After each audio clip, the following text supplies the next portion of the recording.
Okay, hold on. Let me reshare here. Hold on.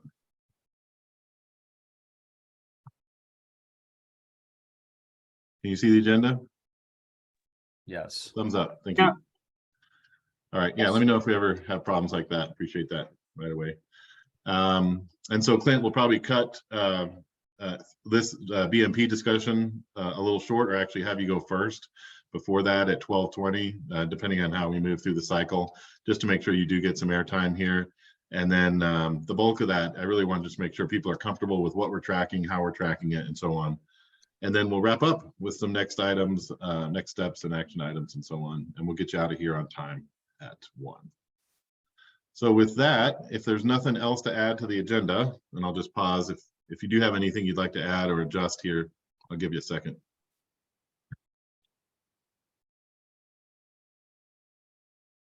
Okay, Jim, I think we're ready to jump right into your material. I'm going to stop share and you can go ahead and present.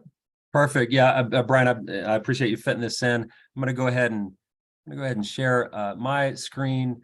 As you said, you had sent our draft addendum out a week ago, so hopefully people have had a chance to look at it.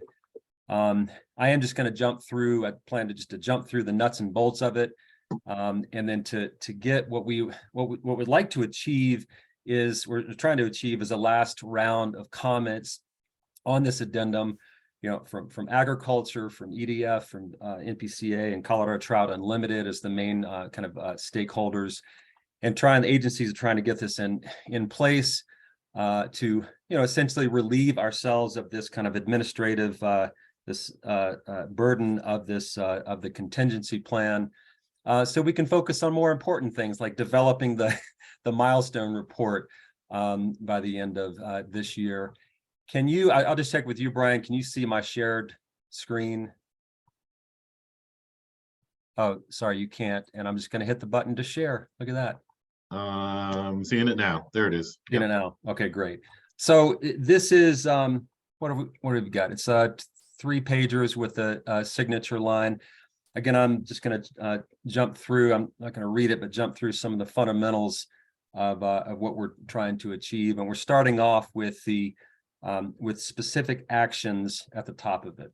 One is just basically that all mentions of the contingency plan are obsolete in the master plan, if you will, the 2007 nitrogen deposition reduction plan, and also fundamentally, in lieu of the potential triggering of said contingency plan, well, what are the agencies doing? And that means from the 2022 milestone report forward, we're going to be using this, focusing more on the weight of evidence to determine whether current and planned emission reductions and management are sufficient and whether additional measures should be implemented. Now those actions are further detailed down below.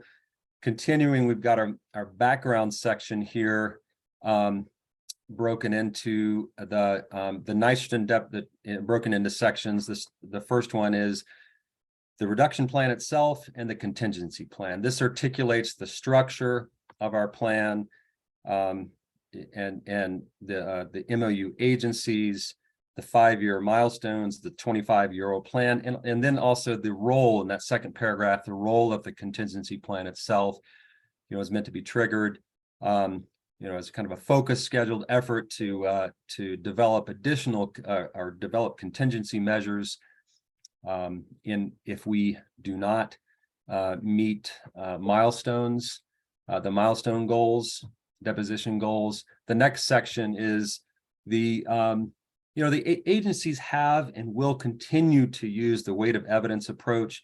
What that means for this project is articulated in that paragraph.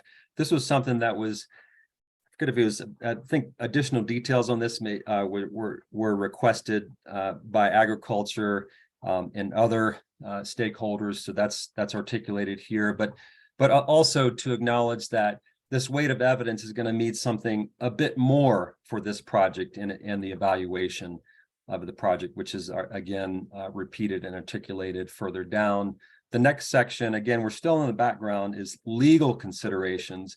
This acknowledges that ammonia is not a criteria pollutant. It is, however, evaluated as a contributor to particulate matter, and also is this section acknowledges the exemption from regulation that agriculture has for ammonia. So that's that's the context, the past, current, and ongoing context for implementation, which is the next section here. It speaks to the agency's past implementation of this project, with the focus on relying on the co-benefits of NOx emissions, and also working voluntarily with the management of ammonia with Colorado agriculture. Also speaks to the fact that we did we did not achieve the 2012 and 2017 interim milestone goals, deposition goals, yet the CP was not triggered, and the reasons for that essentially were, in general, for both of those milestone reports, is that we had stabilizing trends for total nitrogen deposition, and anticipated NOx emission reductions, and also the potential of this groups for further managing ammonia emissions. Now, this section, and we're about at the end, is that may be of most interest to the group here, and it's these last two sections: rationale for the removal, and also, okay, what does the future look like, evaluation and progress without the CP. And so starting with the rationale, and these are, this is content that we had spoken to in previous ag meetings in similar forums. So just a reminder here that agencies essentially are already implementing the list of potential contingency measures in the CP. There was I guess mention of the value of those in past ag meetings. So we're saying we're already implementing those potential measures. And the second one there is with most reliance on most NOx emissions being regulated, and agencies are collaborating with agriculture on a voluntary basis. The third bullet there, continuing, is that the CP contains no additional emission control measures waiting in the wings to be implemented. Rather, it triggers more of a process, a focused process and time frame to develop new contingency measures. Something that we think, as mentioned in the fourth bullet there, is inconsistent with the longstanding voluntary participation that we have with Colorado agriculture. And the last bullet there is that our commitment to agencies will continue to work on both regulatory and voluntary measures on an ongoing basis without the need of this contingency plan. So it really, while it was, I think there was purpose, there was greater purpose to the contingency plan when it was first developed in 2010. Essentially, it has lost purpose and kind of created a hindrance for us in the milestone reports. Thus, we are working to remove it through this addendum. And what the future would look like in this last section is that, okay, we're going to continue and we'll use the weight of evidence approach in this kind of enhanced measure as seen in those four bullets there, to determine whether or not the interim nitrogen deposition reduction milestone has been achieved. Now that's common to previous milestone reports. But some of the new items are 2, 3, and 4, whether or not the current and planned NOx and ammonia emission reductions and management are sufficient to achieve further reductions, and the deposition milestone. We're also going to describe the I think what may be of most interest to this group is to is crediting agriculture, committing in this addendum, credit agriculture to tell your story of, and just, as it says there, to describe the level of implementation of Colorado ag best management practice within the focus area. And that should, I mean, that's essentially what we're, boots on the ground here, what we're working to accomplish is to optimize BMPs in the focus area, as mentioned in the the agreed upon guiding principles. And then lastly, bringing this full circle, if needed, and in collaboration with stakeholders, recommend future emission reductions and management measures. And this is, I think, collaboration with stakeholders is mentioned at least twice in this addendum here. And this was really in response to the concern we heard from agriculture. It may have been Justin specifically about, hey, does this CP removal or addendum mean we're less engaged? Well, no. And let's codify that in the addendum here. Says, so you see that in item 4, that in collaboration with stakeholders, and that's something that we also, that was common to the committed to in the contingency plan itself. So we've brought that over. So these 4 items again articulate what the future evaluation and progress without the CP would look like. Lastly, in the addendum, the original master plan, nitrogen deficit reduction plan, is signed off by Rocky's superintendent, the regional director for the Park Service, EPA, and CDPHE. So we're gonna, we will again be getting their signatures to finalize this, this essentially is this amendment, this addendum to the master plan. So I will, I've said a lot, too much maybe.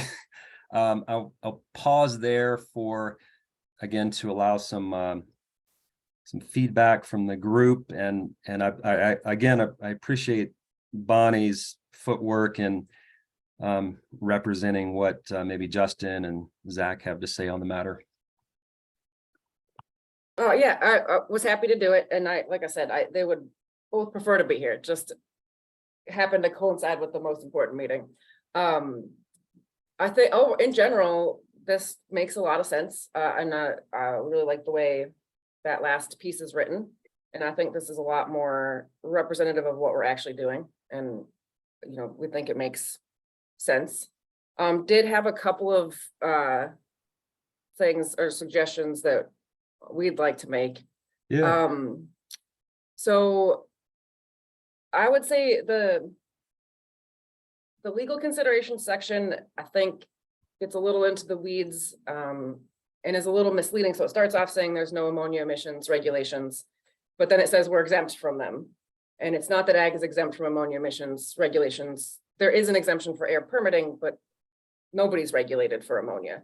So our suggestion would be, just to see what you guys think, is maybe taking that section out, and then under the nitrogen deposition reduction plan, say most sources of NOx emissions are regulated, but ammonia is not a criteria pollutant and is not directly regulated under a NAC.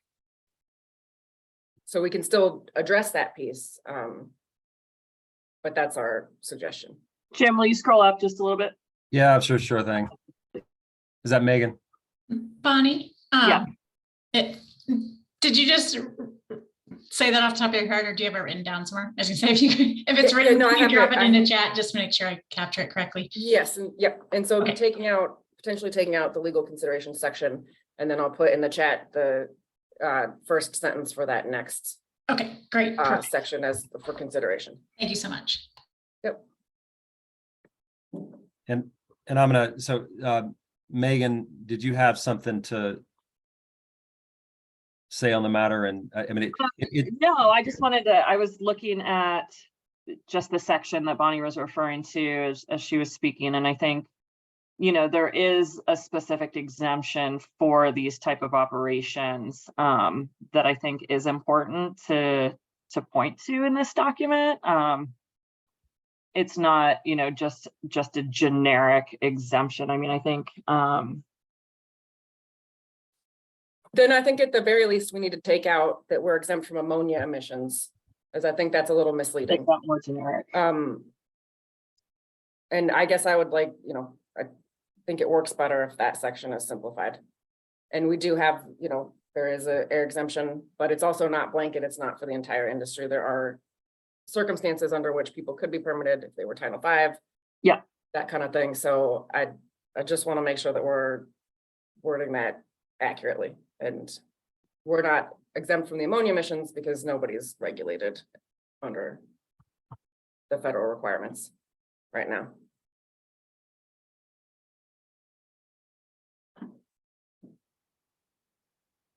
Does that make sense to you, Megan? And are you, I guess I'm sort of turning to and relying on you to, you know, I guess address this comment in the, in the addendum. Yeah. I do think it makes sense related to the ammonia piece.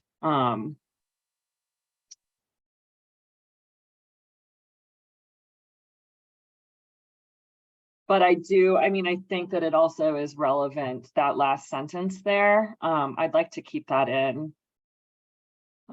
Just to point towards the overall exemption of air pollutant permitting and regulation under Colorado law. Like Bonnie said, there are exemptions to that.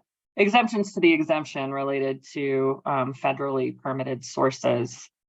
But Then I guess I feel like it needs a little wordsmithing still. yeah, And yeah, I I think we can jump into can that. work on that.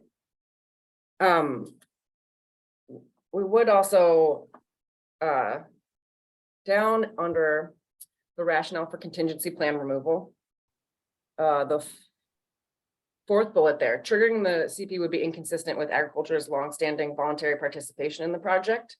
We'd like to see that sentence ended there. I don't think we need that last bit. I don't think that it's accurate. Just and their industry's exemption from ammonia emissions regulations, because again, there aren't any. And the contingency plan really didn't have a regulatory approach, so I think that last bit should be removed.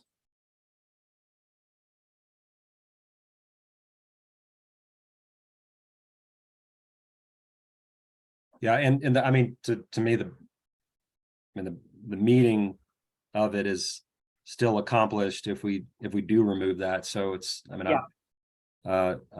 I would be fine and open to that if Megan is there. Yeah, I agree with you, Jim. And then I'll have to think through kind of wordsmithing the legal considerations paragraph. Bonnie, if y'all had kind of a way that you were thinking of that, or a red line, that might be helpful instead of doing the wordsmithing like right in this moment. But yeah, we can definitely provide that. That sounds great.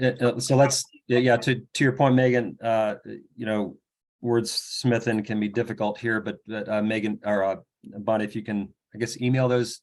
Yeah, suggestions to you, and if I can get it done, I'll throw it in the chat. But okay. I'll try to multitask. But other than that, I mean, and I appreciate you guys asking for feedback, and overall, you know, it makes sense.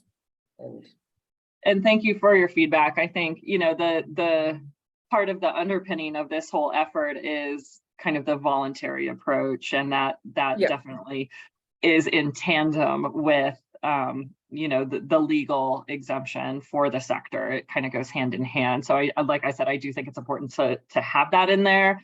Do we need it to be as big and as forward of a section? And I understand what you're saying related to specifically ammonia emissions as well, which is the key focus pollutant kind of for this specific project. So I think that we might be able to, we definitely can tone that down, and I'm interested in your wordsmithing approach. And then I don't see any issue with pulling that last bit from the fourth bullet point. I appreciate that, and I to your point, it's not your specific industry's situation with ammonia emissions. So, and I appreciate that, and I do think that the intention there is that is to focus on the voluntary nature of it. And it's not, I mean, it's voluntary because there isn't that regulation, but we are putting a lot of effort into it, and we do want to continue to participate in this, and we'd rather have the focus be on that piece of it. And I did also want to mention, Jim, I feel like we hear you loud and clear at the end when it comes to number 3 and what you guys need from us to really enunciate how BMPs are being implemented. So message received there, and I like that clarity. And we do know that that's something you need from us to present to the Air Quality Control Commission. And it's, you know, it's what we're working on. And I wish it was a little easier to put that data together, but. Yeah, and thank you for mentioning that, because we debated whether or not to include. I also like it. It's you know, it's committing to, of course, tell ag story in detail that requires some data, and so what that would look like is, I mean, hopefully repeating surveys to at least every 5 years in order to have a refresh of that information, you know, that matches the frequency of the milestone reports. So it's great to get your support for including that. And it's just, we know what you guys need from us, and it's a matter of trying to put that together. Right. And we're exploring, you know, no promises, but trying to find any place we can data mine. If there's anybody that has information on fertilizer use, we're looking at other avenues for really providing quantification. So we know what you guys are looking for, and we'll do our best to put that together. So. Great.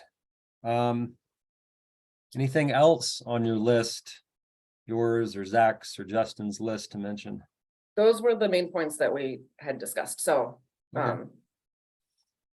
that's at least it from our side, but I know we've got other ag folks on the line and would be interested in their feedback as well. Perfect. Yeah, absolutely. Thank you, Bonnie.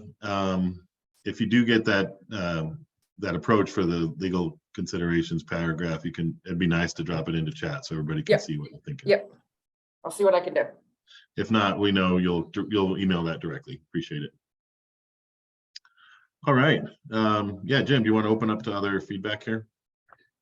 Yes. I guess please raise your hand or start talking with other comments. Yeah.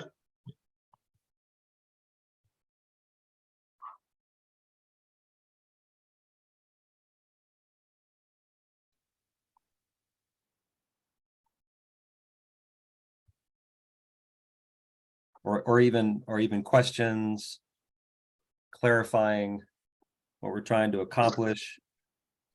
Again, this is our last, ideally, hopefully our last round with this group for the addendum, so we can move on to other matters. Excuse me.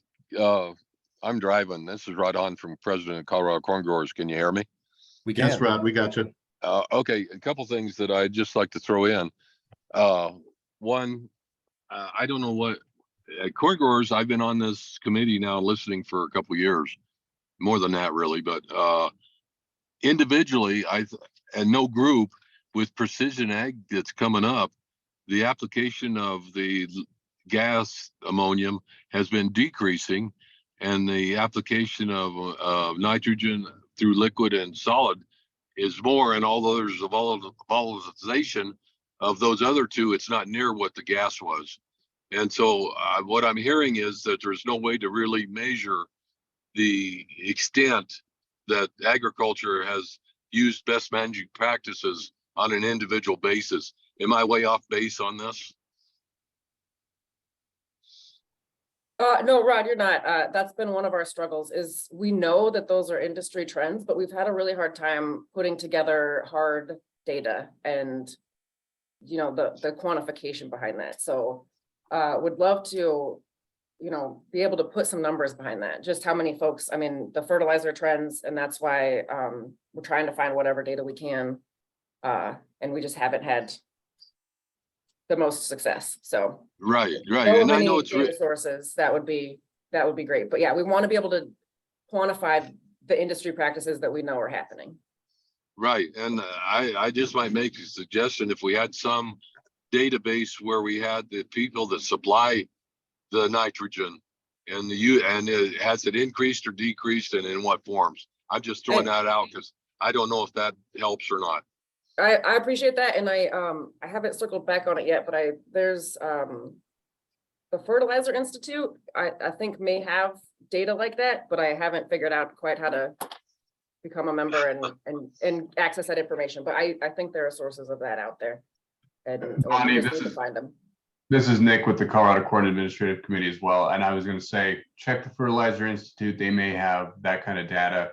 The other angle you could go is to look at the distributors up in that area, find the co-ops, and we can probably help gather some of that data with our farmers on where they're purchasing. But Rod's right. You know, we've seen a very large reduction in the use of anhydrous ammonia for various reasons. People don't want to keep it on site on their facilities. Farmers are tending to, stay away from it for safety reasons. It's used in the lovely, manufacturing methamphetamines, and so that presents its own challenges. So there's absolutely, anecdotal evidence of it, but trying to find the hard numbers is another thing. So happy to partner with you on that and try and figure out how we get that data. But as I was saying, Fertilizer Institute might be a great place to start, and then we might have to go to more fractured ways of contacting individual retailers. Okay, I appreciate that. Yeah, this is great discussion. It highlights the challenge of, sort of quantifying agriculture's efforts, and the one thing it makes me think of is I think the additional opportunities within the what's collected, if you will, for the early warning system. I think Zach was interested in doing in having that, something that we'll be circling back with you on for this upcoming milestone report. And also a question, partly driven by one of the questions that the Air Quality Control Commission asked as well. So, yeah, but it's a finer resolution than we're capturing in this addendum here. So again, I'll ask. It looks like Brian, we've got 4 minutes left here. Are there any other specific comments to the addendum so we can be sure to capture those?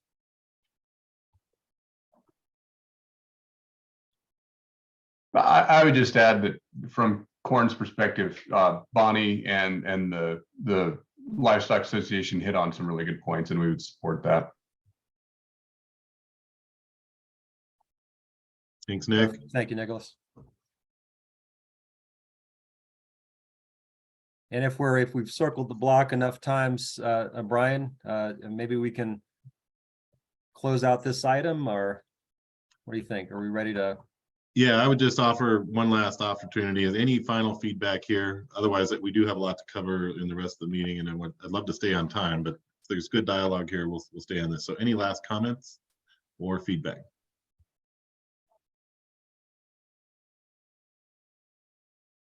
Great. All right.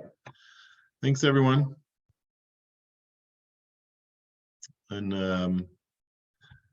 that brings us to our next item, and that's going to be Brett, right?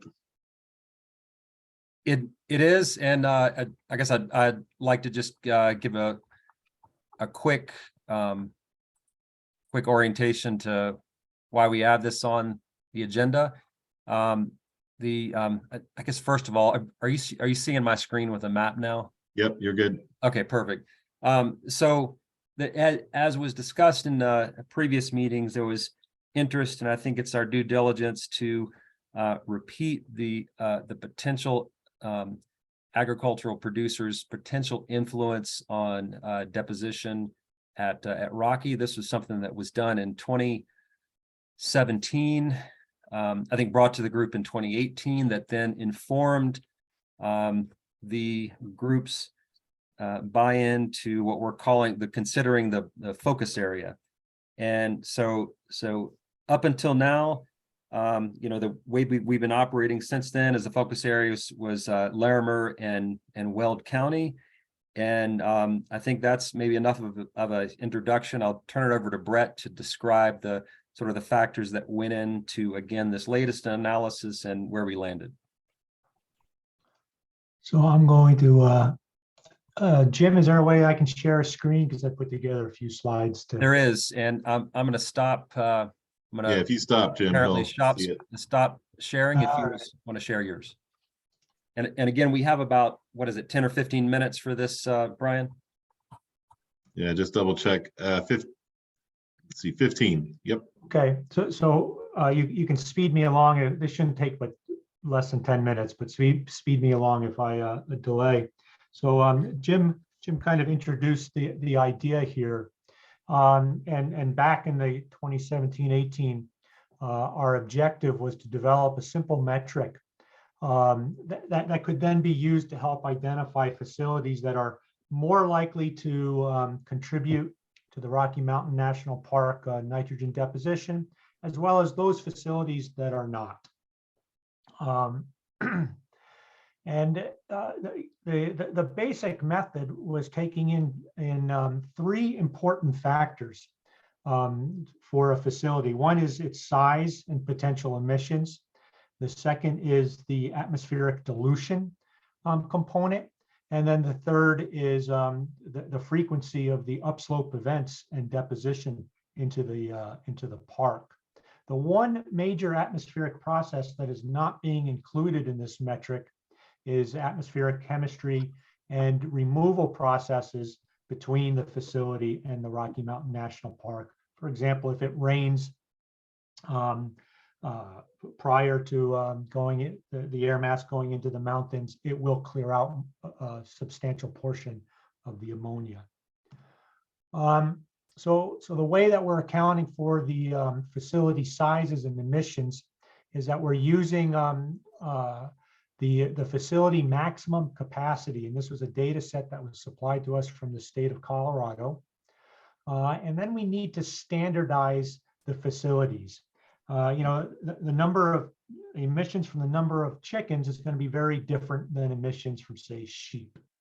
So there's two ways that we were standardizing this. One is based upon animal units, which I'll get to in a moment, as well as the estimating emissions of the facilities, again, based upon the maximum capacity of the facility. So the first means of standardization was based upon the animal units. And this was information that was supplied to us from Bonnie. And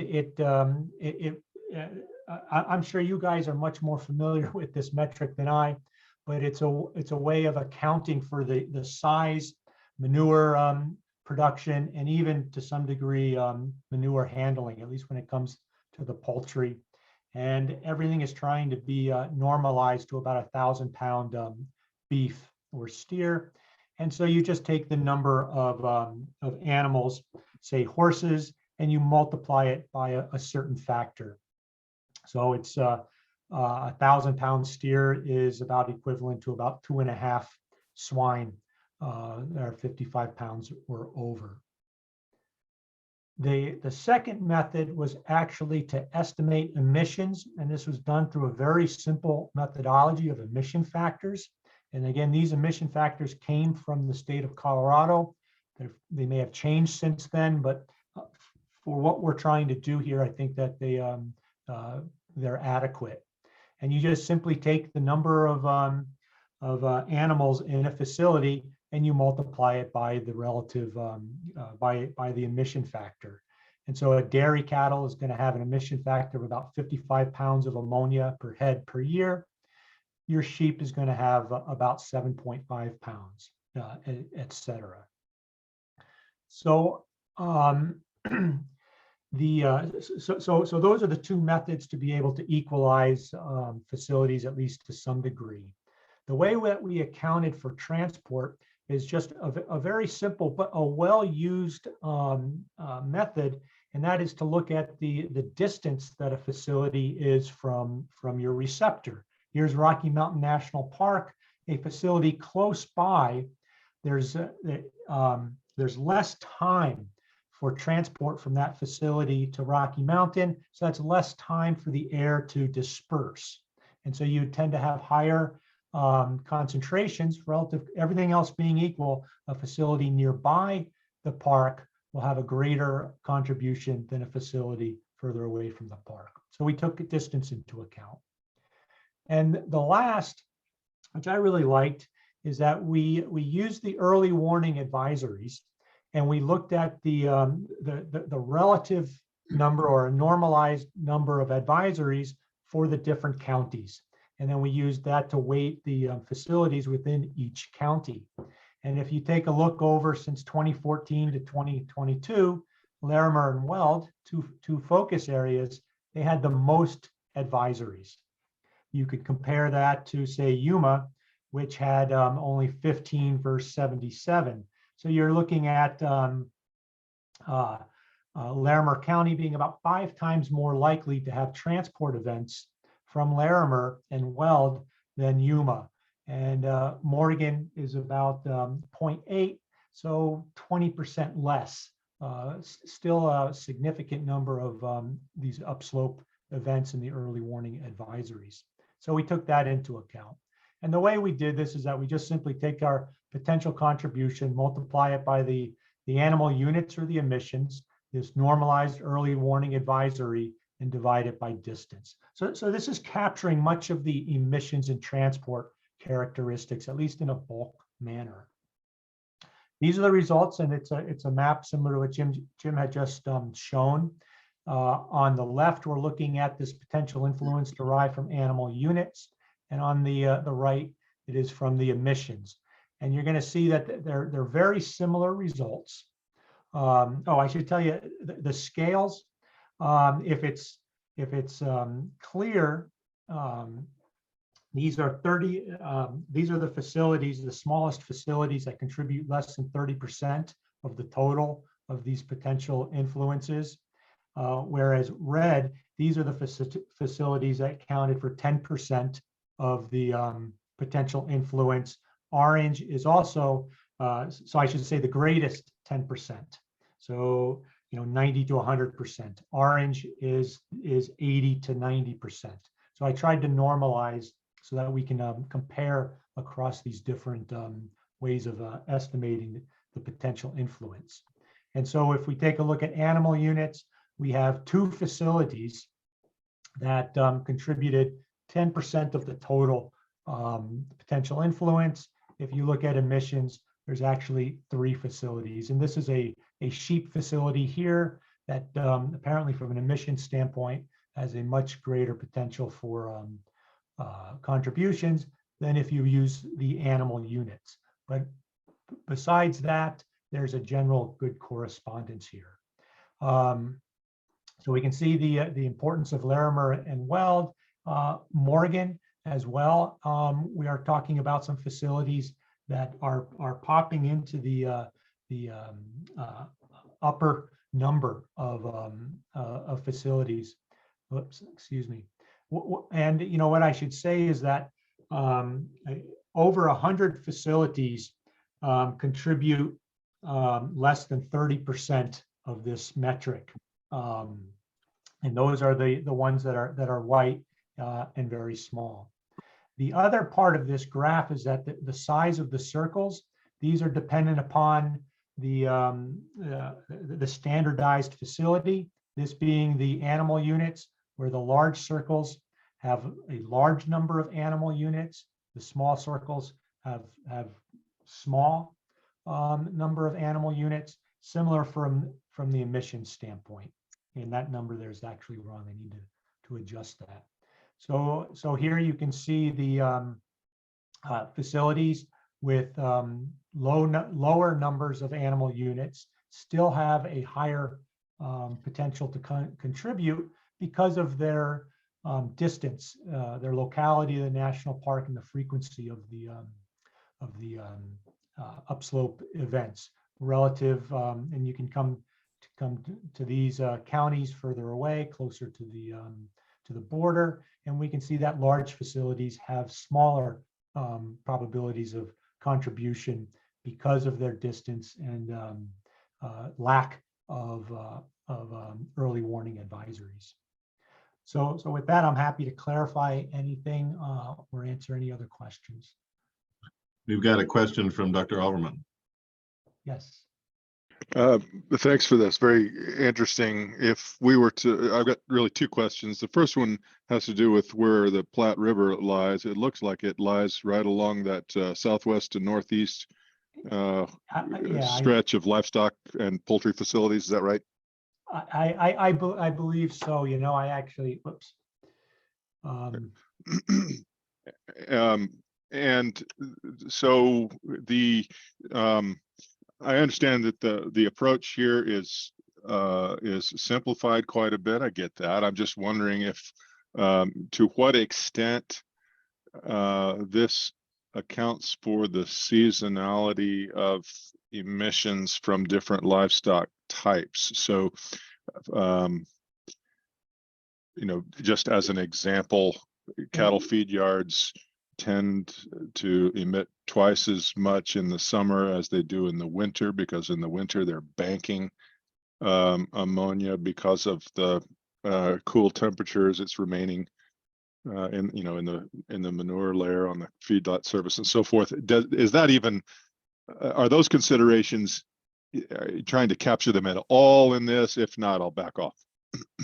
So no, we are not trying to capture those kind of influences and factors. However, it is somewhat captured within the early warning. So because I believe that early warning is what, that's spring through the summer. So the winter events are not going to be incorporated in here. So, you know, through a backdoor process, we're capturing a little bit of that type of information. But thank you. Okay. Brett, I think there might be something a little off with the conversion to animal units. Okay. 'Cause it looks like the highest number you have is 900,000. Yeah, so yeah, I apologize. I had to actually type that in, and I typed in the wrong value when I made Okay. this graph last night. Okay. I'll correct that. Okay, so I was gonna say, as far as I know, the highest we go is 100,000 animal units. So just wanted to make sure I hadn't lost it. So thank you. Okay. And that is not necessarily the highest. It's not supposed to be the highest value. That's just supposed to be proportional. So when I was drawing this up, if this was right, the 90,000 animal units would have a circle this large. 100,000 would be a little bit larger. 50,000 would be half the size. Okay, And I'd be very open to changing the plotting and the presentation of material if you guys have a way that you think this could be consumed in a better way.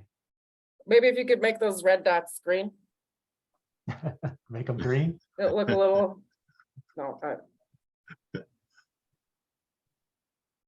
I have one question, Dr. Schichtel here. You know, we had a discussion briefly about other potential counties that, you know, over the next 10 years or something might be growing in influence. And if we manage well the focus area, you know, did you learn anything from the 2022 data versus 5 years before that showed a different growth rate in other counties that are not in the focus area that was of note?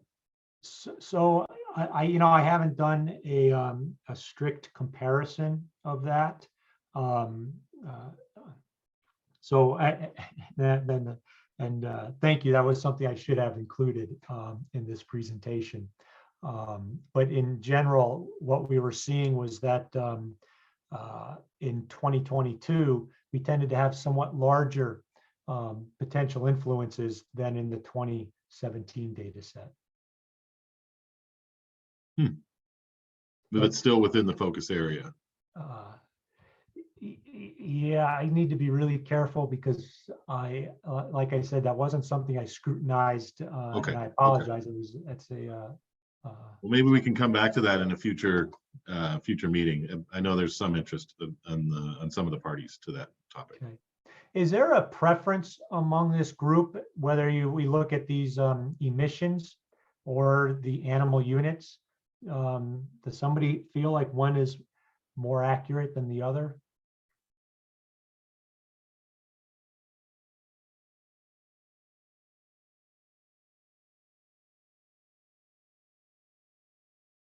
I'm sorry, can you repeat that, Brett? I didn't catch the first part of your Well, question. I'm calculating this two different ways. One is based upon the animal units that were supplied to us in the Yeah. data set. And then the other is the emissions, where I just simply scale the total number of heads against the emission factor. And those are livestock specific emissions factors? Well, let me see if you can still see my screen. Yep. Those are the emission factors. And if the so which do you have more confidence in as being related to emissions? Is it the animal units or is it these emissions? I mean, I would think that the emission factors, which specifically look at the emissions as opposed to trying to standardize on size, manure, and other things, would be the preferred metric. Emission factors, especially for fugitive emissions, have a history of Class E designation at EPA or worse. For example, for particulate matter, they abandoned the PM10 emission factor for cattle feed yards a number of years ago because of low confidence in it. So much goes into emission factor determining whether or not it's accurate that I think the more solid number to begin with is number of animal units. But in both cases, we're doing surgery with a meat cleaver. Yeah. Brian, that was my instinct. You nailed it there, is just that applying the emission factor to number of heads is kind of one more degree away from uncertainty, perhaps.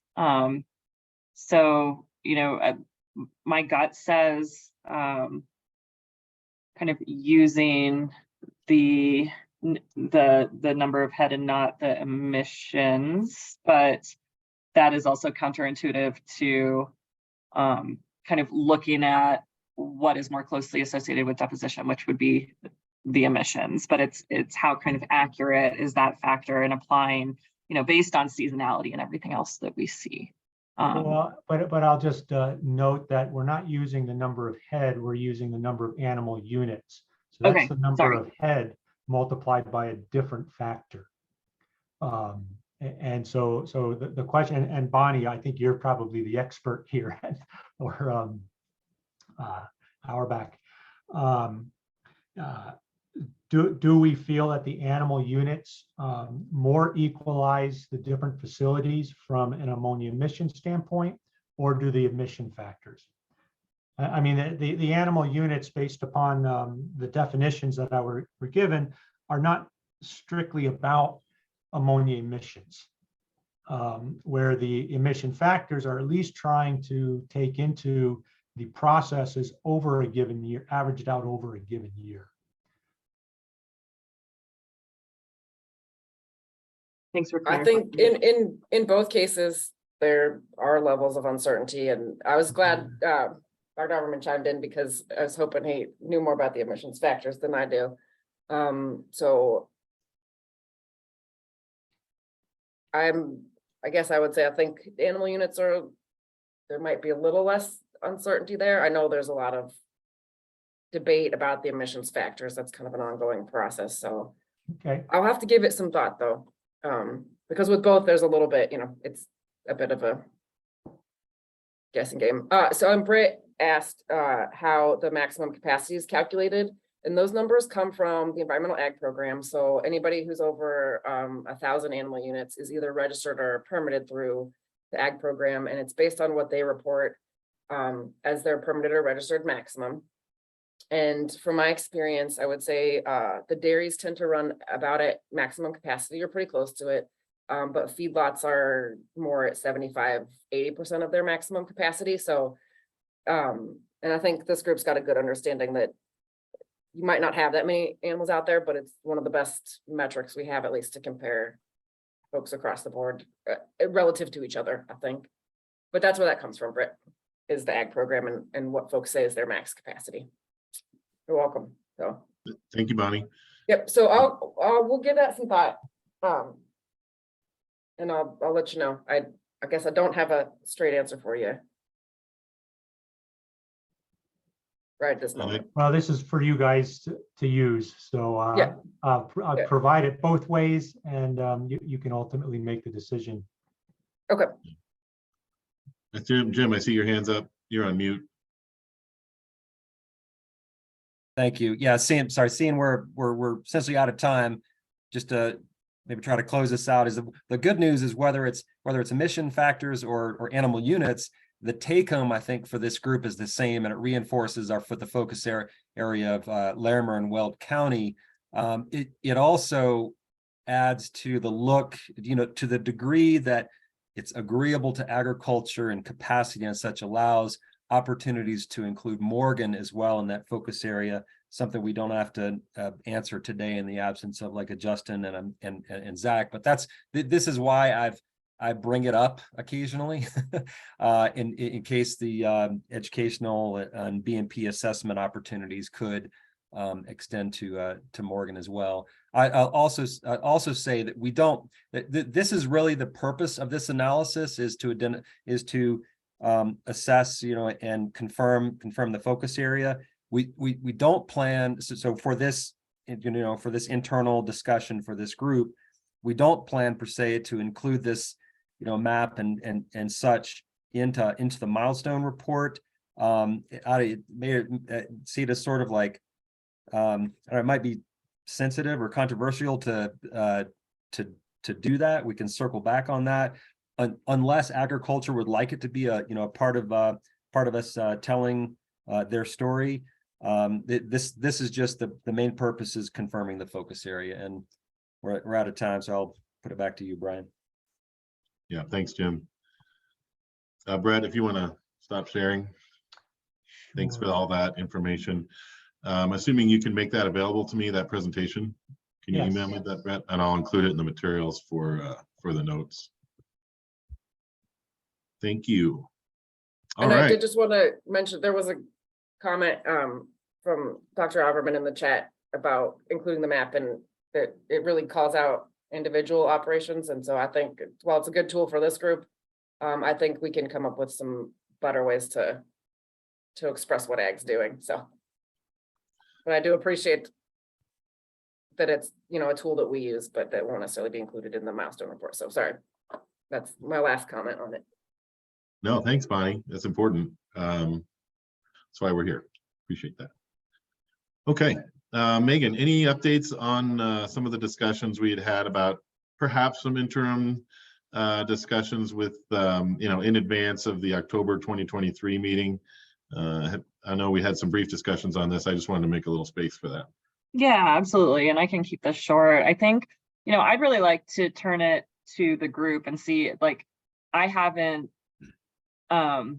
communicated related to potentially getting us on in the spring with the AQCC at this time. Their spring calendar is really crazy right now. And they're working really hard to make everything fit as is. And so kind of looking at the earliest that we could potentially do some sort of interim update with them would be in the summer. And that's getting, in my opinion, pretty close to the fall, which is when we're doing our update anyway. So my recommendation is to still stick with kind of one presentation this year and having it be in the fall, which they do have space on the calendar. It's not yet on there, but it looks like October and November are totally feasible. So that's a question for the group. Kind of, is there a preference of months? We've typically gone in October and it's worked pretty smoothly. So my instinct is to stick with the default unless there's a specific reason to move it forward a month to November, and I can request that to the commission. But I absolutely think that the agencies would still like to extend the invite to this group to represent yourselves during the fall update, and be able to interact with the commission, answer specific commissioner questions about, the operations best management practices or whatever they may have, instead of us kind of playing middleman. I think that would be really valuable to also show the team effort and the combined approach that we're taking, and speak to kind of our collaboration and success on the project. So totally interested in working on that with this committee and getting us on the calendar for the fall, unless, is there any major heartburn that we're not potentially moving forward with an interim in the spring?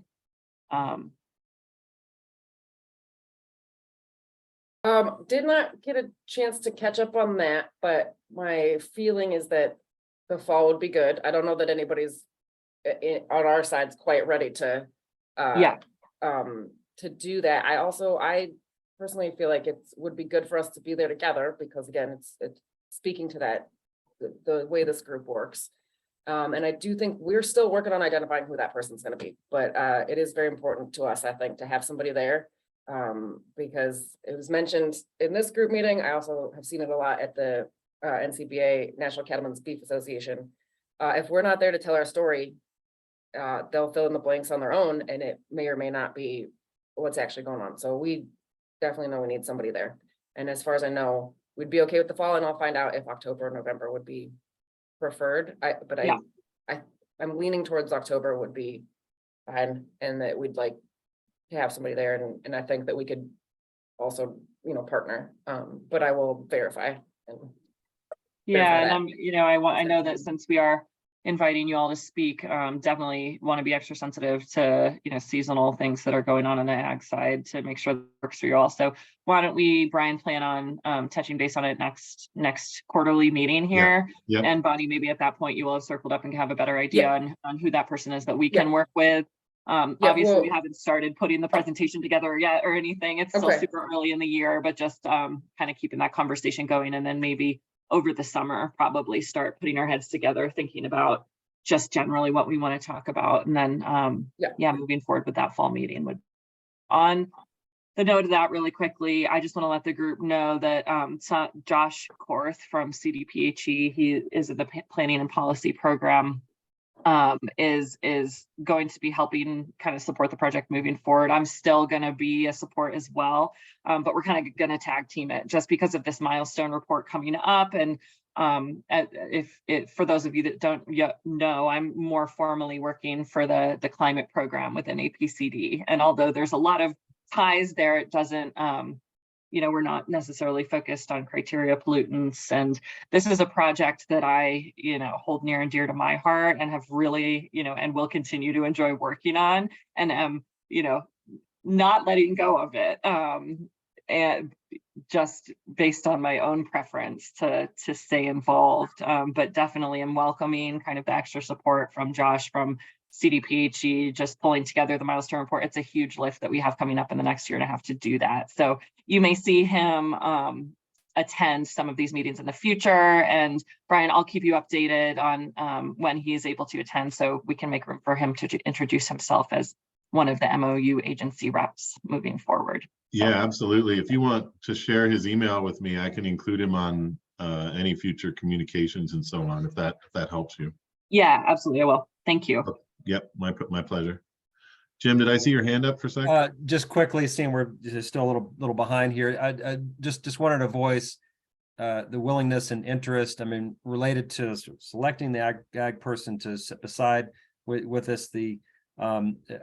I understand there's some ongoing educational efforts in the focus area. Maybe Zach and others are working on, and there you get questions and critical questions and doubt from producers, which is understandable. And so, we're still getting to know Zach and such, and to I guess I'd like to reach out to him to maybe like speak about the background and the fundamentals, the science behind this project to best arm, if you will, those, or best provide good information for those educational efforts. I don't know, Bonnie, if there's a structure to that, or if I can or should, just reach out to to Zach individually, but I'll, just throw that out there. Yeah, I am not sure the answer to that question, but I've been working with Zach and at least for our facilities, he talks directly to our yards who do the work, but I will be there with him and can give him a lot of that background. But I'll find out if that would be helpful Okay. for him, because I definitely want to make sure that like this group always has, that we're presenting kind of that unified set of data that, this group has worked really hard on putting together information specifically for producers, and to make sure that I will make sure that Zach has that information to share. And it might be a good idea to just have a meeting that's, this is the why behind it. To say yes, I guess to answer some of those critical questions from producers, I guess it struck me last time about the disbelief that wind does blow from the east and carry emissions up there. I mean, that's one of the fundamental things, and we have slides and data and information that says otherwise. Yes, and at least the folks I've talked to get it and they understand. So I don't know if he had just a couple of one-offs, but but it has been several years since producers have heard about it, so it might be good to have some simple resources or at least have the fact sheets. I mean, there's plenty of stuff that was put together to really illustrate it in a simple way that folks get. So sure. Great. Thanks, Jim, Bonnie. All right. Next up on the agenda, we have Dr. Collette. Do you want to give us a quick overview? No, we had 5 minutes, but feel free to share your thoughts here. Thanks, Jeff. Yeah, thanks. I have a quick slide set to walk you through this, but we'll definitely keep it there. Hopefully you can see that okay. Yeah, you're good.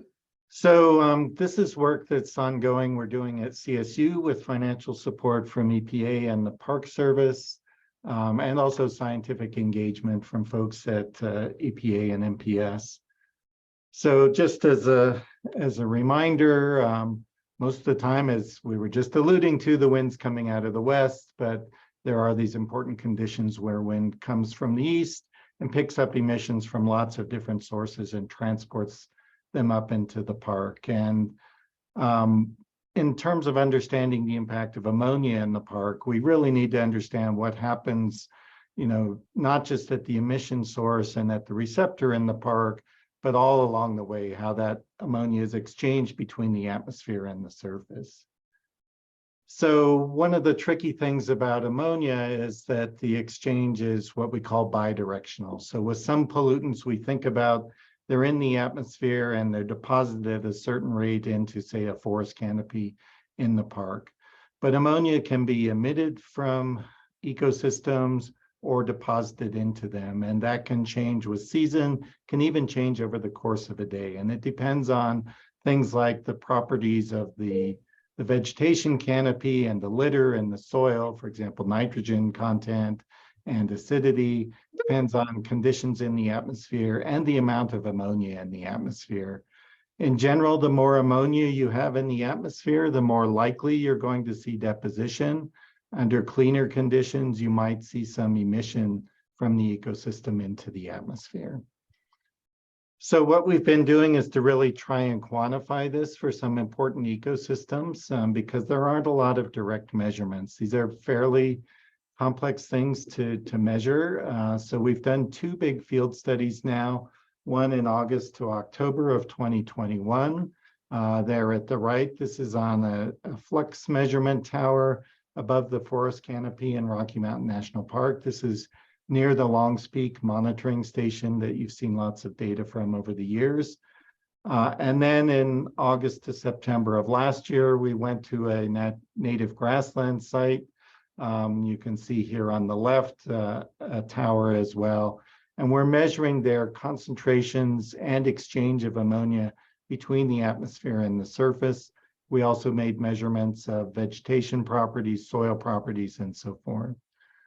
So going forward, what we're doing is to take the data from these 2 field campaigns to look at a number of things.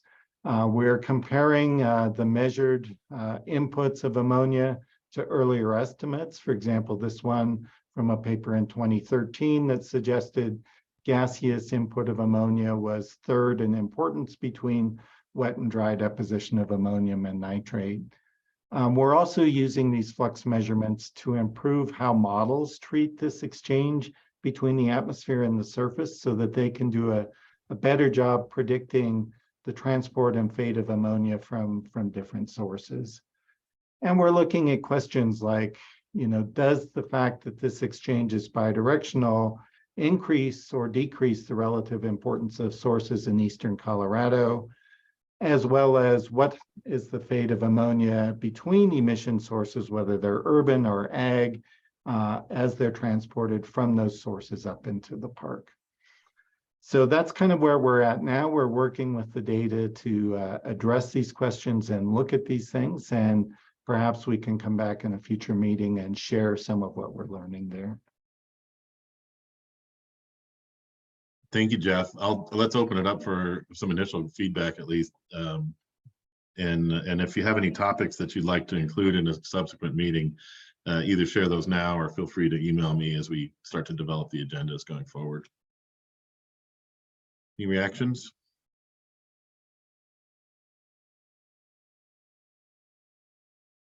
Jeff, I might have missed it. Do you know when you'll have some answers? Or we some do data? have some insights now, but we Okay. had a short time slot today, so I didn't Yeah. try to get into that. Okay, So, but we're in the midst of the analysis. Okay. We're putting together, for example, a full year budget. Right now, we've looked at the measurement periods specifically, and we're going to extend that out over the course of a year to get an annual budget. So I think, in the fall, winter, we'll have a lot of this kind of put together and be working on publications and things. Might be a good time to summarize for the group. okay. Definitely interested to see what you guys find out. I mean, the more I learn about ammonia, the more I learn I know nothing. So it's incredibly complex. Absolutely. Well said. Yeah, Jeff, if you feel, I mean, we have the May meeting is our next one, and then we'd go to August. Do you feel like August would be too early, or? I think August might be good. Certainly we have some things already, and it'll still be a work in progress, but that might be interesting, and feedback might be, worthwhile at that point. Okay, let's pencil you in then for August, and feel free to, change that if you feel a couple more months would be useful. I understand. Sounds good. Great. Thank you for that. And if you don't mind, can you share that with me, that presentation? And I'll I make will sure send everyone it gets to you, Brian. Yep. Perfect. Okay. We are a little behind, but I've got some wiggle room in the BMP discussion here. Dr. Overman, you wanted to give us a few slides on the CIG project. Yes, so at long last, I'm able to report actual forward movement in the laboratory instead of just telling you about progress in building all of the things. So that's what we're going to do, just real quick. If you can see inside this chamber, there are actually 3 chambers with hoses going in and out of them. These are our flux chambers. These are not terribly useful for absolute flux measurements if you need a lot of precision, because the headspace in these chambers creates effectively back pressure on ammonia emissions from the source underneath. But when we're comparing treatments, they're very, very useful. And so that's what we're doing here, comparing treatments and replicating things 4 times, running them all at the same time. So in vitro studies here that, using the term loosely, began just a couple of weeks ago. We're finding that the experimental design as reported by Gallus in 2011 has more gremlins, not Gallus herself. I'm just saying the experimental design of something to replicate Gallus has a lot more complicated and confounding factors in it as than we had appreciated to begin with. But let's go with a couple of success stories. The first is that in the same spirit of if I want it to rain, I'll go outside and wash my car. If I want the climate to shift from stable and relatively warm in the wintertime to bitterly cold and highly variable, the first thing to do is to start an ammonia experiment. But you can see here in this chart, we're measuring the ammonia concentration in the headspace of those. This is just representative data. Those emissions respond in a lagged fashion to changes in temperature, of which we've had quite a bit in the first couple of the first several weeks of January. It's been pretty brutal, really, to tell you the truth. However, we can already see that our mean ammonia flux from these simulated cattle feed yard surfaces is on the order of 0.08 grams per square meter per hour. Who cares about that number? Well, I care about that number because I want to compare it to numbers in the literature from measurements out at commercial scale, where you go downwind of a feed yard, upwind of a feed yard, take the difference between the measurements, and then try to infer the flux from a dispersion model. So keep in mind that 0.08 number. And Parker et al. Published, these are in vitro numbers also, in between 0.03 and 0.14, so we're squarely in the middle of that range. Others, measurements made at feed yards, and I should say measurements of concentrations and then backing into emission fluxes, give those studies, McGinn et al., Rhodes et al., Todd et al., they gave us fluxes that are 3 times higher than what we're showing in our in vitro stuff. But there's a very good reason for that, and that is that commercial cattle feed yards have a continuous source of urine derived or urine deposition on the feed yard surface, which is the major source of ammonia from the cattle feed yard surface. Our background measurements are for the manure only. They're relatively stable over time, at least the first couple of weeks, reasonably stable within a fairly tight range. And once we add synthetic urine to the mix, you can bet that our numbers will go up. So my take-home message to you today is the experiments are underway. The background fluxes are consistent with manure surface only, which was exactly what we wanted. We want a small background so that when we try to detect signals, we can see those signals fairly clearly. And to the extent we're off from literature values, we're off in the correct direction with respect to other sources of ammonia that actually take place on the cattle feed yard that are actually more greater in magnitude, significantly greater in magnitude than emissions, the background emissions from the dry manure. Let me stop there, and I'll hand the conch shell back to Brian. Thank you. Yeah, really interesting material there. I'd love to see any reaction or follow-up questions from the team.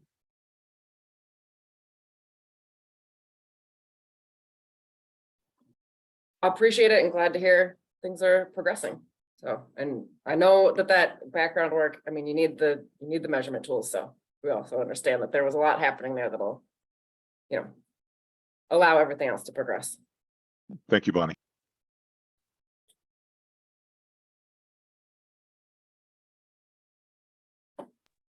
And that was easy. Yeah, I'll get out of your way. Thank you. Great job. Love the quick update, right to the point as well. And good luck as you get managing all the variables that you didn't disclose that you're barely having to manage. I appreciate that that language in there. That was well written. All right, let's move ahead. We have a couple more short updates here.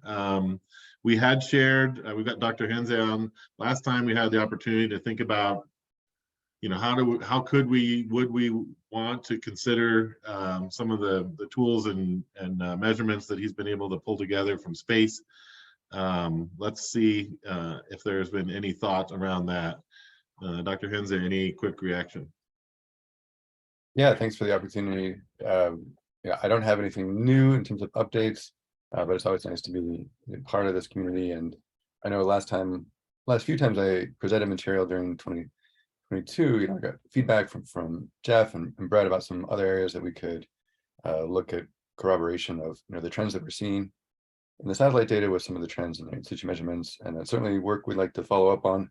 The postdoc in my group who was working on this project finished her postdoc and has taken another job. So that's sort of the reason right now that there's a lull in the updates on our end. But it may be that I have a new student or scientist working on this project soon, and would love to circle back to that. And in the meantime, yeah, if there's sort of specific questions arising from this group that go beyond what was shown already in the previous presentations, I'd be glad to, personally follow up with folks. Thank you. So I'll just open it up. Any follow-up questions here? Anything you'd like to see perhaps in the future at future meetings from Dr. Henze and his work?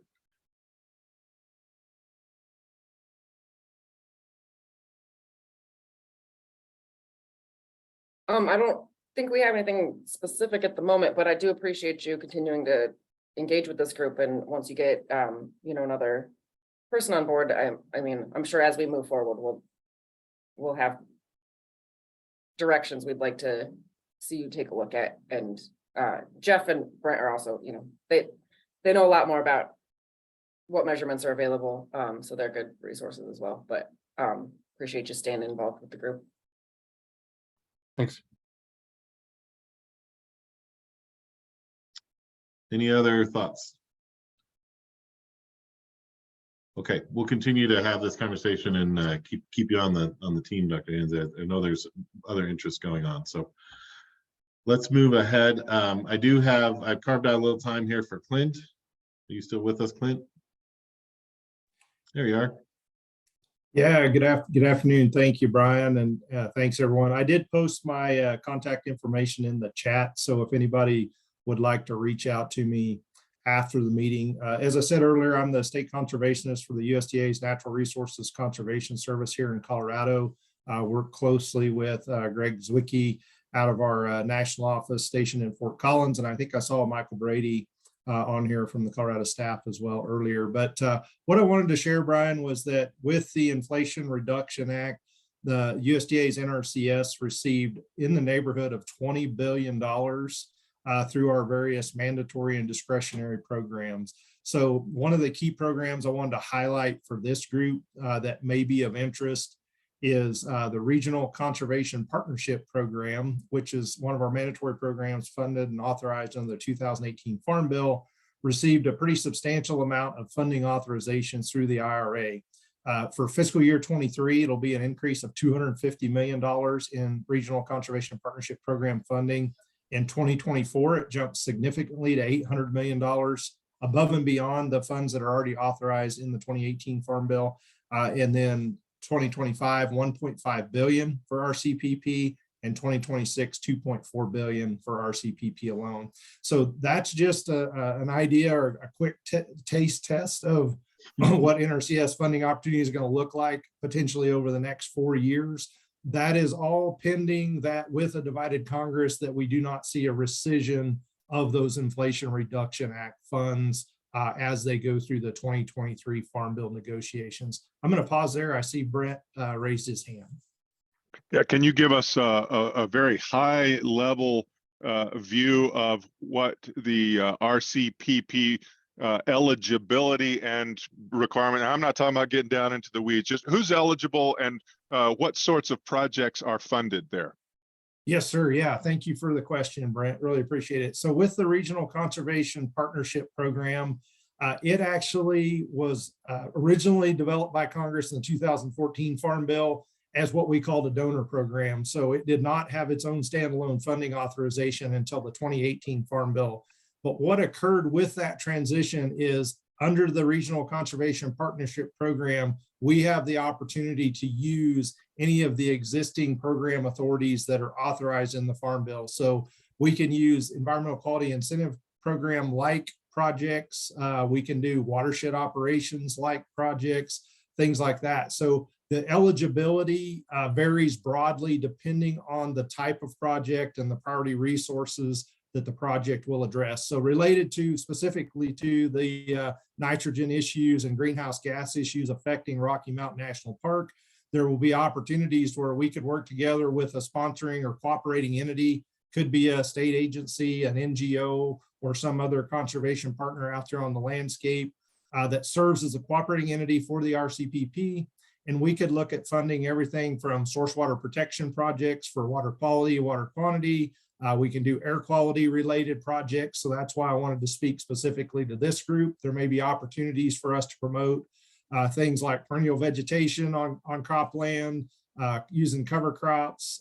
We could also talk about adjusting feed rations for both dairy and commercial feedlot situations that would potentially provide benefits and reductions in gas releases, so methane releases specifically. So anyway, so just want to say the eligibility is pretty broad. The types of projects that we could potentially develop are also equally broad, depending on whether we were looking to just look for greenhouse gas reduction or whether we were looking at other things affecting air quality, water quality, things like that. So Brent, would love to get you in a meeting with some of my staff so we could get more into the weeds anytime you have time or an opportunity.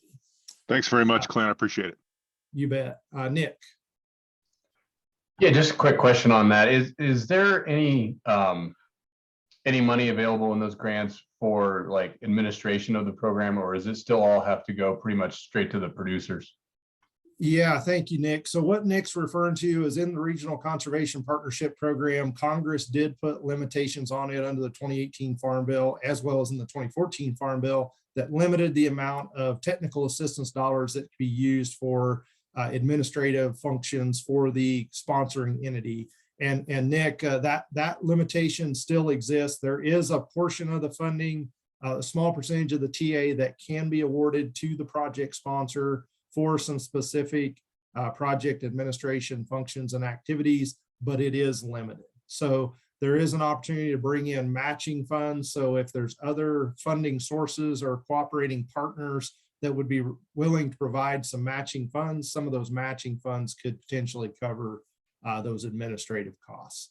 So Brian, I know we're short on time, so I don't want to go too much further, but as I said, my contact info, both email and cell phone, is in the chat. And so would certainly encourage anyone on here or to share that with other partners, or feel free to reach out to me, and would be happy to have some more in-depth conversations about potential RCPP projects or other IRA related funding opportunities that we'll have in front of us. So thank you for giving me some time.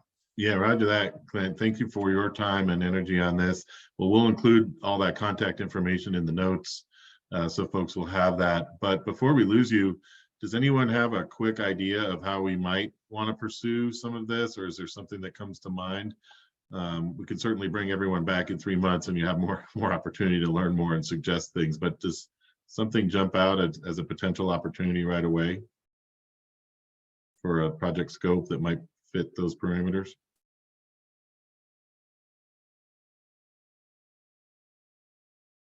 So my impression is it hasn't been finalized just yet. There's still some moving parts and uncertainty. But there is a lot of talk about it here at NCBA. And I don't know that we've had enough time to digest it or really think about where it could be applied. And it can be a little tricky threading that needle of who is available. But it's very exciting that there's this funding available. So yeah, there will be a notice of funding opportunity coming out sometime soon. I would say late February, early March at the earliest. And that notice of funding opportunity should be posted for a minimum of around 90 days. Internally, we've provided some feedback to national headquarters, encouraging them to combine the 2023 funds with 2024 and keep kind of like an open NFO out there to where they would do batching periods so that partners could have more time to review that, develop a plan, project proposals, et cetera. So yes, Bonnie is correct. It's still widely under development, and there will be a unique opportunity with this funding. In the past, for those of you that may be familiar with the Regional Conservation Partnership Program, there was typically 2 sign-up opportunities within the notice of funding opportunities. There would be an RCPP Classic, which is where project sponsor develops a priority project, priority resource concerns, and NRCS largely does the delivery. And then there was an alternative funding arrangement opportunity where the project sponsor essentially took control and administered the entire project. NRCS just helped with some of the required NEPA clearance, Section 7, T&E clearance, and cultural resources under Section 106. with the IRA, the chief is considering offering actual grants, regional conservation partnership grants, rather than the alternative funding arrangement opportunity. So what I know about that today, they would be administered to similar to like a EQIP conservation innovation grant type process for some of y'all partners who may be familiar with the conservation innovation grants. I envision these RCPP grants being administered in a similar fashion. So just to give you a little bit of an idea of what I know today. So thanks again, Brian and Bonnie. Yeah. I really appreciate the comments. Yeah, and so we've also got a smaller group that works on BMPs, and it might be good as things progress to kind of Yeah. have you at that meeting or have somebody that's really familiar with it. I don't know too much about the programs because I work for a larger producer and most of it's not available to us. And I know there's a lot of specifics, but I think that would be really good to have that involvement with the BMP work group to see if we can find, like we did with Dr. Everman, his work is a EQIP innovation grant, I believe. So I think we can circle back on what we've looked at as projects that could really benefit from a grant like that. So. Okay. I- Yeah, happy I to agree. join. Just I agree. Just using our logic for this project, I mean, we've identified, like in the spirit of optimizing BMPs within the focus area, there's survey data suggest, if I heard Brian correctly on previous calls, that there's 3 or more BMPs that have not been optimized per se, and so opportunities to connect funding for that broader implementation of said BMPs could be looked at within that smaller group. Yeah. Yes, Yeah. and then also proving some of them up and really like Dr. Arman's group is doing, is this what kind of reduction would we get from this? And making sure that it's that we know a lot more about that. So we've got BMPs that could use more push just with direct funding, and then some that still need to be quantified and investigated. So Indeed. Yep. So we'll keep that in mind. Yeah, great. In fact, that's a perfect transition. Clint, if you don't mind, Clint, I'll add you to the BMP communications. We haven't scheduled our next meeting yet. That'll be coming out here shortly, but we plan a meeting sort of in between the quarterly meetings. So, 6 weeks between, give folks some time, and we'll have one meeting between every quarterly that's just on the BMP. So maybe in about 6 weeks, we'll be able to do that meeting. Greg, I see your hand. Yeah, hey Clint, just real quick, I forget how RCPP is set up, but isn't there an opportunity under RCPP to also encourage adoption of practices under a project? And so, we're talking about this list of BMPs that this group has put together. There might be an opportunity for a project or a grant to specifically look at greater adoption of those as well. Yeah, you're absolutely correct, Greg. We can promote adoption of best management practices. And then also, if there's the one thing about RCPP is it allows for innovative approaches. So if there's a new or innovative way of applying a conservation practice or something above and beyond what our current NRCS conservation practice standards and specifications allow, we could also look at developing interim practice standards to promote a more innovative approach if there's something out there. So yes, Greg, thanks for that comment, and you are spot on. Yeah, this is a perfect transition to where we want to spend the next few minutes here. I have met with the team, with the BMPs and management group, and we said that we're ready to try to propose a simple structure to categorize and essentially rate the different practices that we have that we've captured. And so what I've done here is just set up a simple spreadsheet. The idea would be, for example, some of these practices are early warning related and some could be performed year round. So that's the first sort you see on the left side. Some of these are animal related, some are crop related. So that's a second sort that we've got here. I took a swag at saying, maybe there's just some general categories of these practices that would help us to understand, what's the main lever point on these. So for example, these are all related to feed. These are related to housing. These are manure related. These are dairy, farm management, nutrition management, and so on. Now these are my estimates. I'm more than open to playing around with these and changing these and so on. But it would allow us to look at the practices both at the macro level in terms of when we might use them and what their focus is. So there's some sorting and categorization that I've implied here. Then we have the actual description of the practice, for example, just delays distributing manure in an early warning situation.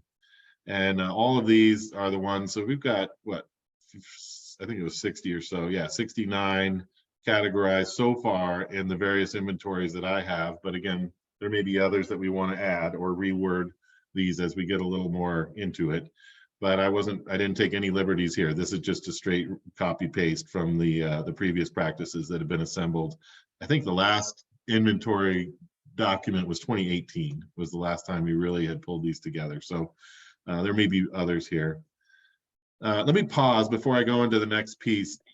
You know, does this resonate? The Excel look at this, some of the categories and the practice?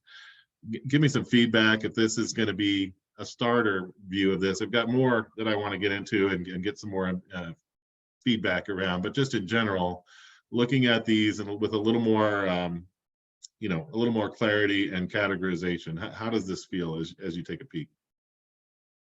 I think this is a really good start. And I apologize that I never got to you what I promised. I do still have some documents I'm looking at, and Yep. I'll make sure to cross-reference that with this, because I started off with that 2018 list. Yep. And at least crosswalked it with the BMP survey. And there was a couple that I think just inadvertently got left off. I don't think they were meant to be omitted, so we might have a few to add. Sure. But I think it's a good base, and it's, you know, there's a lot of information in there and that will be added to it. But I think this is a great start, and I appreciate you putting it together. Oh yeah, my pleasure. I tend to think this way, like Yeah, spreadsheets. So same here. So yeah, I can't take my manage a spreadsheet. lot of loose text. I get uncomfortable, right? There's got to be a way to structure this. So. Same here. So I'll take what's in my spreadsheet and incorporate it into this. And I do say overall that 2018 list is pretty comprehensive, but there are a few things that got good. That might not have got pulled over based on the surveys. And so I also, one of the things I very much like about this is I think it'll help us also just be consistent moving forward in terms of what survey questions we're asking. We want to make sure we're probably, for the most part, just still using those same questions on our survey, but that doesn't mean that the BMP group can't look at other practices. And the reason I say I want to keep the survey the same is just so we get good, consistent data year after year on those practices. Yes, I don't want to apples, reword something apples, and then guy. we can't compare it to last time we did that survey because we reworded it. But then this will allow us to kind of build an additional list, you know, here's things for this, that, or the next thing. So I think it's a really good jumping off point, and I think it'll help us in a lot of different ways, keep things on track and track progress, and let's start to put those measurements together that we need to. So yeah. Thank you, Bonnie. Other reactions, just in general, I'll get into some of the details, and I want to be able to manipulate this based on your feedback, but this kind of a structure. Any other feedback for us?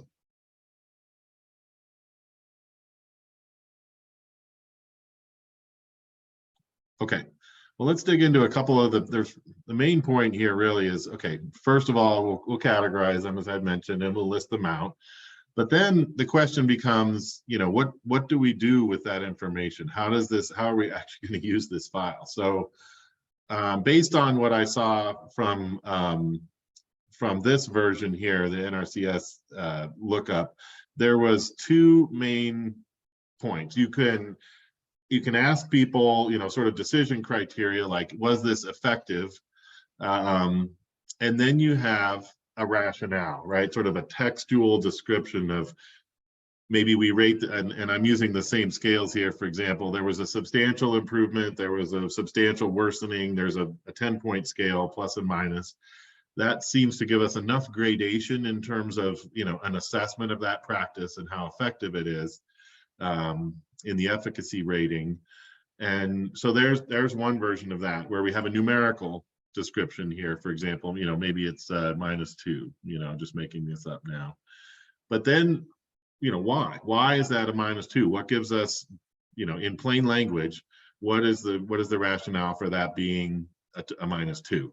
And I think the combination of the objective information in the efficacy with the subjective or textual description right next to each other seems pretty logical to me. I mean, you'd see some ratings sometimes and you're like, why did they get a C, or something, and there's no why there. So combining this, objective and subjective descriptions for example, the efficacy and then the rationale.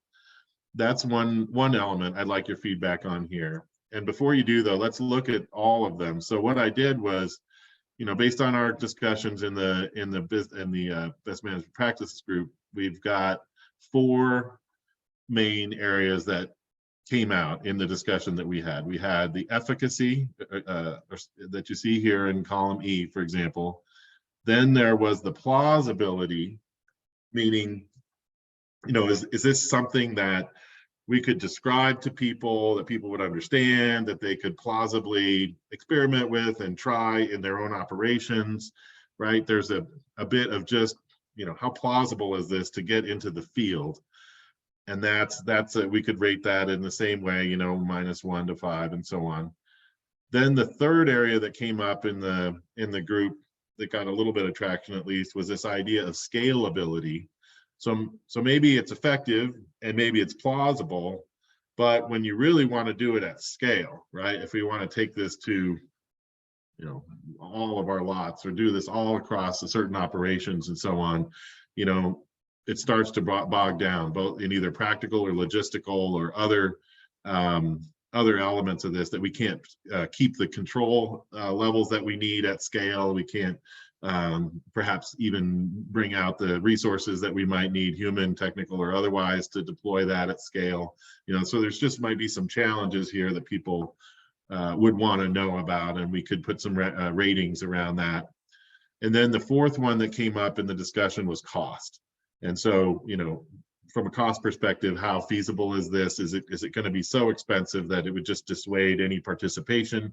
Or is this something that could be done, if you will, on the cheap and still be effective? So I've just put those 4 out there as a sample to get us going, and would love to hear some feedback here from the team. And I see there's some chat activity. Maybe I need to pull up rationale, citations, and cost. Yeah, thank you, Brent. Good stuff in here. And I would just say, I guess I would prefer feasibility to plausibility. Just it's, potato, but yeah. But I think this is a really good start. And I think as we get this filled in, we'll see which of those categories we're using. And I think we'll sort out, how to do things like the cost per kilogram of ammonia. It would be a great way to measure it. So. Yeah, we were getting to the return on investment idea, right? That was a big thing, I think, because we could do a lot of things, but what can we do with the greatest effect and the lowest cost? And so that we need a common denominator to do that, and that could be cost per kilogram. And we may end up seeing that we need a couple different costs: the cost per kilogram of ammonia, but then also maybe per head, or is it a one-time or an ongoing? There might be a couple other things that come up there. I like that. But I think these are good. These all look really good to me. And I think this is where we should start. So thank you. Greg, what's on your mind? Yeah, thanks, Brian. So obviously we're going to be putting in values under efficacy, feasibility, scalability, and cost. Are those intended to be relative to the other practices, or is there some other metric that we're planning on using there? Yeah, I like the question. I do think there's a relative sense here, right? That this is the most effective, or we see the greatest results. So we would rank that high. I'm open if there are, sometimes with these, I'll try to get some specifics, thresholds, for example, that we could substitute and then map those to be proving to be highly effective because, X equals Y, or it doesn't cross this threshold. I do think there's some discussions in there to put some more some more guardrails maybe, or whatever guidance around how do I get them +5, or how do I get a -5? you know, in there. I do think the rationale could help with that. You know, in some cases we may say, hey, this is highly effective, and we could use that rationale to explain that. And it might be different, as Bonnie mentioned. You know, in some case you might use one metric and another and another. But I'm open to those. And I do think that some of the foundation for this was the way the NRCS kind of rates and scales things. Yep. So I think it's kind of, inspiration came from that, Greg. Yep. That was this right here. Yeah, and so I think it I was would be just saying kind of. that was one of the reasons I asked, because I think there, in some cases, we kind of, we're not consistent in how we do that either, whether it's, you know, against each other, you know, other practices, or if it's just kind of our individual assessment of it. So that's why I asked the question, because I think having maybe that common denominator that you can go back to and say, here's, and again, the rationale, you know, will help with that, but just kind of here's how we put the scoring to it. Yeah, and my suspicion is we'll have to run through a couple before we figure out, and that's probably why there's some variation in it, I'm sure, because it's very complicated, and you start off comparing it one way, and so. And then there may be value in capturing some of that in the rationale or somewhere else. A couple things that came to my mind was one, what Greg just talked about is if we know what that is based on, even if we're not consistent, if we can note what approach was used, then later we can adjust for that. The other is that if you look at your efficacy right now, I would say that almost all of those are going to be based on not even back to the napkin. It's going to be basically, I think this has, we don't have the studies to show what the efficacy is. And so we probably at least need to, in the rationale, as Dr. Alverman mentioned, if there's a study behind that, we want to make sure we capture that. So we know this, we actually have data for this other practice where we think it does good and we think it does real good, but we're not sure because we don't have any data yet. So we just, that rationale section can be very critical, especially as we go forward to try to refine. Yep. Other thoughts here? I'm just bringing some of this over as an example. Brian, one thing that we might consider here is reducing the number of possible choices within these rating systems. When we in related activities concerning greenhouse gas emissions, for example, working with Kim Stackhouse Lawson over at CSU, for example, we're finding that we're asking people to split hairs with in a fairly dense comb of ratings, and we're just not able to do that, primarily because of what Dr. Shaw just laid out, because A, we either don't have the data, or the data that are in the literature lead us to a degree of ambiguity. So yeah, I think, obvious and well documented versus compelling but not well documented. We have no evidence. This is obviously a loser. And those four categories, maybe plus one more, might be more useful than trying to really split hairs across a very dense matrix of possibilities. I like that. Yeah, so there's some quantification where we have it, and then there's categorization where, this feels more solid than the other, and we say it that way, right? So we don't pretend to have more exact numbers than we do. I really appreciate that. In fact, your sliding scale is something I'd like to maybe work on at the next one. What are those categories? So, very good. I'm running out of time on this, but other reaction to this, we're going to convene our BMP group. I'll send out a note and for scheduling that in the next 6 weeks, and work through this. I'm happy to take the lead in terms of proposing some of these things, but I know this is real work for us as a team to put the science together and describe the results in a way that reflect the reality and the ambiguity that's out there. So it's definitely going to be a team project. And if we're comfortable with this, I'll clean it up and end up posting it in a shared folder where everyone can access it and begin to populate some suggestions and so on. And then we can actually build the working file as we proceed through the years. So. Brian, I would just offer one last observation. Once we build out a tool like this, I'm not sure we'll be able to estimate its value to the enterprise broadly construed, because it will provide a research agenda. It will inform regulatory possibilities and other voluntary structures and so forth. But I think its value probably goes well beyond just the immediate need here. Yeah, I hope so. I mean, I have an inner voice, that wants to quantify this and give people confidence in some of these practices and tell them, hey, hold off on these other ones because it's not worth, the juice isn't worth the squeeze, as we always say. So, and then just being clear about that, I think could help focus our energies. So thank you for that. One piece I think we'll also need to build into this is how the implementation. So we do have survey data that we can link to some of these practices. Yep. So we'll just pull that in so that we know which of them are being broadly implemented already. And that'll be really good, especially then we'll be able to say, these are done on a broad scale. This is the relative efficacy. And then I think we're really working towards building that story and being able to tell it well in front of the Air Quality Control Commission. So that'll be another piece that will need to be pulled in is implementation based on survey results. And then what I will get to, I just have it because I didn't get to the crop piece of it yet, but it's me pulling together that survey response and then the NRC practice codes that Greg provided.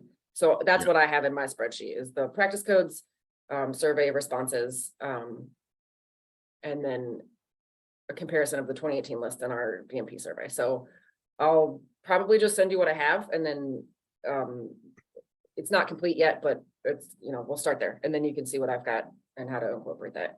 Yeah, Bonnie, if you want, we can, set up a meeting and just kind of walk through it together, because there may be descriptions in there. I'm not going to pull from your data or your files. So if you're comfortable, I'll hold off on doing much more with this until you and I get a chance to talk. Let's agree we can do something before the BMP meeting, just one-on-one, so that when we get to that BMP meeting, again, that's probably in 6 weeks or so, that we've got an approach that both is comprehensive in terms of what you've got so far, reflects the categories and conditions you want to put in there, and we'll have a better draft to start working up with the team. Yeah, that would be great. Awesome. Thank you so much. Fred, did I see your hand up again? But I put it in the chat. Some of these things might be associated with perverse consequences. So you know, in a game of whack-a-mole, you swat this one down and another one pops up over here. Yeah. Absolutely. Okay. Thank you. And just Brian, quickly, to also have on the radar, and sorry if I missed the opportunity to be for like the BMP group, but in this context, the opportunity to dive further into or get information from the early warning system to quantify its potential. Like the agencies want. I guess I think Zach agreed to this last call as well, but we want to be able to quantify things as much as possible. The commission was interested in like number of producers or head versus like those that are registered, and then those that actually take action within the early warning system. I think it's also topical to this. We'd like to best represent that in the next milestone report. So just a quick reminder of that interest as well. And I think all of that will be included in the report that will be put together as part of CLA's partnership on funding the early warning system. So a piece of that, a component of that was reporting to Ag Subcommittee, and the intention is to have all of that laid out. Number of warnings, the responses we're getting, and then a comparison of the head counts that we have represented in that. So that'll all be included in that report that will be provided by perfect. Thank you, Bonnie. By CSU as part of our funding. So great. Wonderful. All right. Well, thank you for all of that feedback. I feel good about this. You know, when I see a structure that needs population, I get excited. So we'll take it slow though. We know there's more to add to this before we begin really working it. But Bonnie, thank you for your time and commitment to work with me before the next BMP. And everyone will get their bite at that when we get together. Yep, and putting it on my calendar is the best way for me to actually bump it up on my priority list. So I'll tell you what, I'll send you a separate message on some options for timing, but I would assume it'd be within 2 weeks or 3 weeks, somewhere in that range. And then that'll give us a couple of weeks to prep for the BMP. Yep, and then I've got a good start, I think, on a suggestion for the addenda. I just want to run it by everybody else, you know, in my group before I start, you know, dictating things. But I've got that written up, and I will provide it to you, Brian. You can put it out to the group with the minutes, hopefully. So yep, I'll put the minutes out. Just for the record, I'm going on vacation tomorrow morning out of the country, so the minutes will probably come out end of next week. So if anybody has any files or anything else that you need to get to me, if you can, we've got a little bit of time, but we'll make sure that we get this out to everybody. And so I'll get it to you before the end of next week. And I was curious for Jim and Megan, has that addenda been provided yet to other groups, other stakeholders? Yes, right. So the draft has, so they, I mean, in general, the answer is yes. And so we're, you know, we're still collecting feedback and so, you know, but before we finalize, was there something more specific you? No, I was just curious if it had gone out to other groups. Okay. So, and then I think I've got a good kind of revision maybe for the legal paragraph. That I think is a little more, it's a little more clear and a little more true to my interpretation of it. So thanks, I'll get that to you guys. Yep, you're welcome. And I appreciate it. I like that approach, I think. So great. All right. Well, we're right at time. Anything else for the good of the order? Anything we need to raise or any concerns? I'm excited to continue the work that we're doing. I appreciate everyone's passion for this. And I think we're on the right track for my part. So, all right, everyone. Hey, have a great afternoon. Thanks for all the work. Look for my notes in the next week. Feel free to respond back to me as always with those if you see a correction or a clarification. Sometimes we miss a few technical elements. Clint, thanks for your help and the offer today, and we'll add you to the BMP group as well. Take care, everyone. Cheers. Thanks, Brian.